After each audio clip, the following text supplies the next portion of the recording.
સુરત મહાનગરપાલિકા સંચાલિત સ્મીમેર હોસ્પિટલ હવે પેપરલેસ સિસ્ટમ ઊભી કરવાની દિશામાં આગળ વધી રહ્યું છે।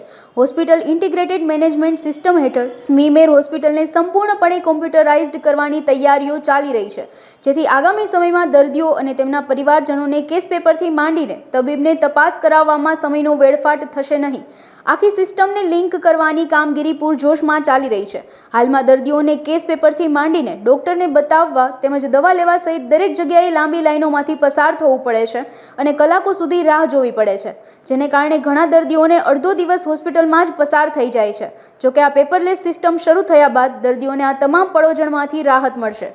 નમસ્કાર, જય દ્વારકાધીશ। હું Manisha Ahir, hospital company chairman.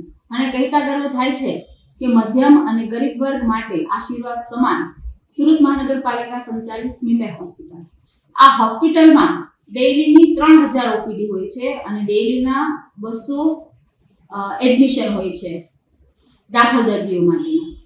આપણે બધા જ જાણીએ છીએ કે વડાપ્રધાન આપણા આદરણીય નરેન્દ્રભાઈ મોદી સાહેબનું સપનું છે કે આરોગ્યલક્ષી સેવા છેવાડાના લોકો સુધી પહોંચવી જોઈએ અને એના માટે બેસ્ટ આ સ્મીમેર હોસ્પિટલ છે। ત્યારે સ્મીમેર હોસ્પિટલમાં આવતા દર્દીઓને જે કલાકો સુધી લાઈનમાં ઊભું રહેવું પડે છે, જે પેપરો હાથમાં રાખવા પડે છે, આમાંથી એને છુટકારો મળે એ માટે મારા શાસક પક્ષ દ્વારા પદાધિકારીઓ, મેયર અને સ્ટેન્ડિંગ ચેરમેનના માર્ગદર્શન હેઠળ અને અમારા પ્રદેશ અધ્યક્ષના માર્ગદર્શન અને સૂચના અંતર્ગત ટૂંક સમયમાં જ સ્મીમેર હોસ્પિટલમાં પેપરલેસ સિસ્ટમ શરૂ થવા જઈ રહી છે।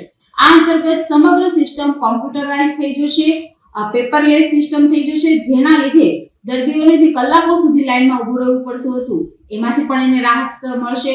જે ઓપીડીની બહાર જે એને રાહ જોવી પડતી હતી એમાંથી પણ એને રાહત મળશે। અંતે દર્દી અને સગા વાલાને જે કલાકો સુધી વેઇટિંગમાં ઊભું રહેવું પડતું હતું એમાંથી છુટકારો મળતા આખરે દર્દીઓ માટે ખૂબ સારું થવા કામ જઈ રહ્યું છે અને રાજ્યની પ્રથમ આ હોસ્પિટલ પેપરલેસ બનવા જશે। ત્યારે આ તકે અમારા શાસક પક્ષ પદાધિકારીઓને પણ ખૂબ ખૂબ અભિનંદન પાઠવું છું કે જેઓ હર હંમેશ લોકોના આરોગ્યની ચિંતા કરતા રહે છે।